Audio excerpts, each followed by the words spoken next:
ከባድ የጦር መሳሪያዎች ወደ ድንበር አቅጣጫዎች በመጠጋት ላይ ይገኛሉ። የኤርትራ ጦርም ከውሃት ኃይሎችም ሆነ ድንበር አልፎ የገባባቸው አካባቢዎች እንዳሉም እየተነገረ ነው። ጦሩ በዛላምበሳ እገታ መፈጸሙም ተሰምቷል። መከላከያ በሌለባቸው ኢትዮጵያ በትግራይ በኩል በምትዋሰንባቸው አብዛኞቹ የድንበር አካባቢዎች የኤርትራ ወታደሮች እንዳሻቸው እየገቡ እየወጡ ነው ሲሉም ነዋሪዎች ተናገሩ። በትግራይ ምስራቃዊ ዞን የዛላምበሳ ከተማ የተወሰነው ክፍል በኤርትራ ወታደሮች ኬላ ተሰርቶለት ነው ያለውም ሲሉ ተደምጠዋል። ሰላም ጤና ይስጥልን። የተወደዳችሁና የተከበራችሁ የጃርቲው ባርማጅ ተመልካቾቻችን እንደምን ቆያችሁን? የዕለተ ረቡዕ የካቲት 4 ቀን 2018 ዓ.ም ሰበር መረጃዎችን ይዘንላችሁ ቀርበናል። ለቻናላችን አዲስ ከሆናችሁ ቻናላችንን ላይክ፣ ሼር፣ ሰብስክራይብ በማድረግ አብራችሁን ቆዩ። የኢትዮጵያና ኤርትራ ጉዳይ አሳሳቢ ደረጃ ላይ የደረሰ ይመስላል። የሚጠበቀው ነገር አንድ ጉዳይ ምናልባትም 39ኛው የአፍሪካ ህብረት ስብሰባ ነው። ምክንያቱም የሁለቱ ሀገራት የጋራ ወዳጆች የመፍትሄ ሀሳብ የሚያስቀምጡ ከሆነ ነገሮች የመቀየር እድል እንዳላቸው የተዘነጋ አይደለም። በምስሉ እንደሚታየው ከባድ የጦር መሳሪያዎች ወደ ድንበር አቅጣጫዎች በመጠጋት ላይ ይገኛሉ።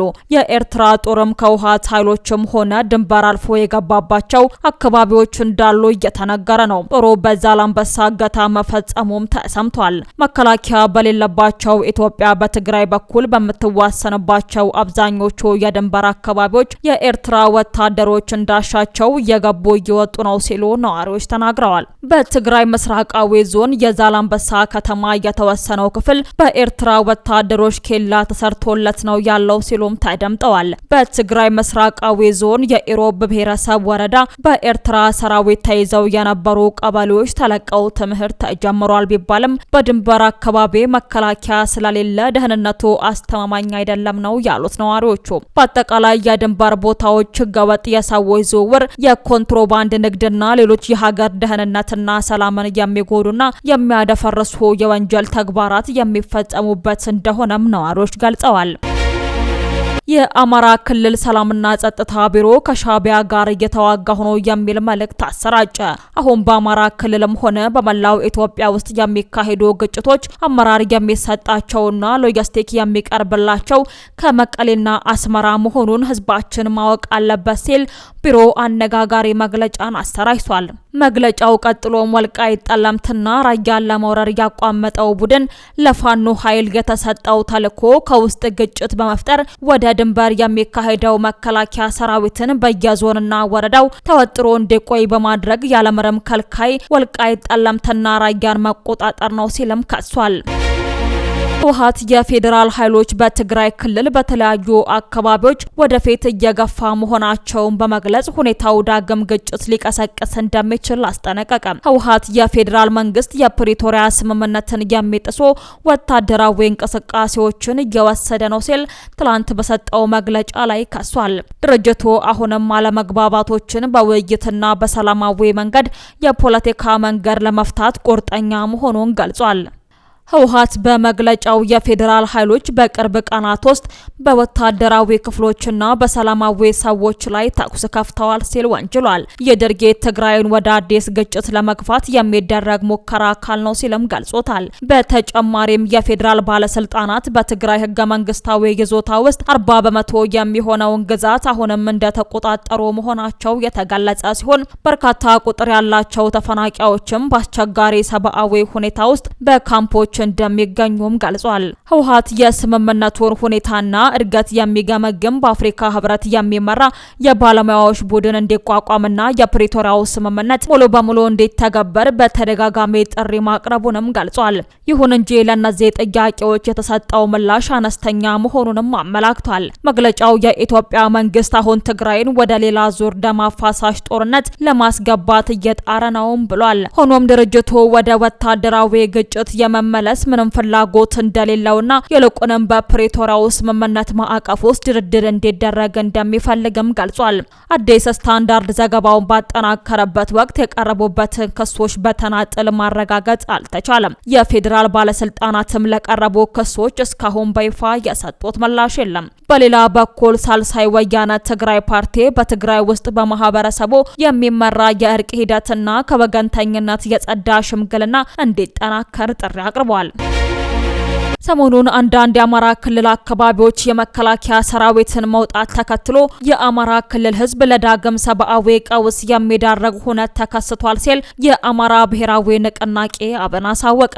በክልሉ የተለያዩ አካባቢዎች ባለው ነባራዊ ሁኔታ የተመጣጠነ የጸጥታ አካላት ስምሪት ያለመኖርና የህግ ማስከበር ስራዎች መላላት የክልሉን ህዝብ ከፍተኛ ዋጋ እያስከፈሉት ነው ሲልም ፓርቲው ገልጿል። አብን ይህንን የገለጸው የፓርቲው ስራ አስፈጻሚ ኮሚቴ ክልላዊና ሀገራዊ ቀጠናዊ ወቅታዊ አጀንዳዎችን በተመለከተ ካደረገው ውይይት በኋላ ትላንት ማክሰኞ የካቲት 3 ቀን 2018 ዓ.ም ምሽት ባወጣው መግለጫ ላይ ነው። ፓርቲው በይፋዊ የማህበራዊ ትስስር ገጹ ባደረገው በዚሁ መግለጫ በአማራ ክልል ባለፉት ጥቂት ጊዜያት ታይቶ የነበረው አንጻራዊ መረጋጋት ከሰሞኑ አይሎ በታየ የትጥቅ እንቅስቃሴ መቀየሩን አትቷል። ፓርቲው መግለጫውን ያወጣው በአማራ ክልል የተለያዩ አካባቢዎች የሚንቀሳቀሱ የፋኖ ኃይሎች አንዳንድ አካባቢዎችን እየተቆጣጠረው መሆኑን እየተነገረ ባለበት ወቅት ነው። የፋኖ ኃይሎች ስራዎቹን እየተቆጣጠሩት የመከላከያ ሰራዊት አባላት ከነበሩባቸው አካባቢዎች መንቀሳቀሳቸውን ተከትሎ እንደሆነም ከስፍራዎቹ የሚወጡ መረጃዎች አመላክተዋል። አብን ባወጣው መግለጫ የመከላከያ ሰራዊት አንዳንድ አካባቢዎች መነቅነቁን አረጋግጧል። ይህን ተከትሎ ከሰሞኑ አይሎ የታየው እንቅስቃሴ የአማራን ህዝብ ለከፋ ሰብአዊ ቀውስ፣ ለደህንነት ስጋት፣ ለኢኮኖሚ ውድቀት አልፎም ለህልውና አደጋ የሚያጋልጥ እንደሆነም አብን በመግለጫው አጽንኦት ሰጥቷል። ጠላቶቻችንን እንደ ሸረሪት ድር እንበጣጥሳቸዋለን ሲሉ ምክትል ጠቅላይ ሚኒስተር አቶ ተመስገን ጥሩነህ ተናገሩ። ጠላቶቻችን ወጥመድ ሁሌም ያጠምዳሉ፣ እኛ ግን እንደ ሸረሪት ድር በጣጥሰናቸው አልፈናል ሲሉ ምክትል ጠቅላይ ሚኒስተር ተመስገን ጥሩነህ የብልጽግና ፓርቲ የሰባተኛው ጠቅላላ ምርጫ የሚኒፌስታልና የምርጫ ምልክት ይፋ ማድረጊያ መድረክ ላይ ተናገሩ። ይፋ ማድረጊያ መድረክ ላይ እንደተናገሩት የብልጽግና ፓርቲ መመረጥ ነገን መምረጥና ለድል ና ለተስፋ ድምጽ መስጠት ማለት ነው ብለዋል። ጠላቶቻችን ወጥመዶቻቸውን ሁሌም ቢያጠምዱም በቆራጥነታችን ግን እንደ ሸረሪት ድር በመበጣጠስ እናልፋለን ያሉት አቶ ተመስገን ኢትዮጵያን ወደሚመጥና ከፍታና ተምሳሌት ሀገር እናሻግራለን ሲሉም ተደምጠዋል። የሰባተኛው ጠቅላላ ምርጫ ማን ኢትዮጵያን ይምራ ከሚለው በላይ ኢትዮጵያን ወዴት እንውሰዳት የሚለው የሚወሰንበት ነው። በእድገቷና በብልጽግናዋ ለአፍሪካና ለዓለም ምሳሌ የምትሆን ሀገር እየገነባን ነው ያሉት አቶ ተመስገን ፈተናዎችን ብዙ ቢሆንም አቅማችን ግን ከፈተናዎቻችን በላይ ናቸው ብለዋል። መከራ የሰለቸው ጦርነት ያንገፈገፈው ድህነት ቃርቃር ያለውና ኋላ ቀርነት የመረረው ታታሪ ህዝብ እንዳለንም ተናግረዋል። የተመድ የሰብአዊ መብቶች ኃላፊ በትግራይ የጨመረ የመጣው ውጥረት እንዲረግብ አሳሰቡ።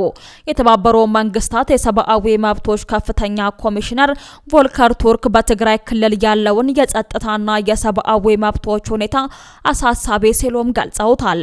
ሁሉም ወገኖች ውጥረቱን ለማርገብ አስቸኳይ እርምጃዎችን እንዲወስዱም ጥሪ አቅርበዋል።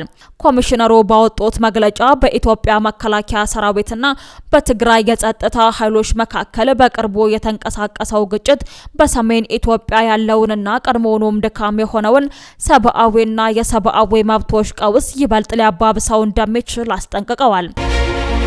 ውድ አድማጭ ተመልካቾቻችን ለሰዓቱ ያዘጋጀንላችሁ ሰበርና ወቅታዊ መረጃዎቻችን እነዚህን ይመስሉ ነበር። አብራችሁን ስለነበራችሁ ከልብ እናመሰግናለን። በያላችሁበት ሰላም ቆዩን።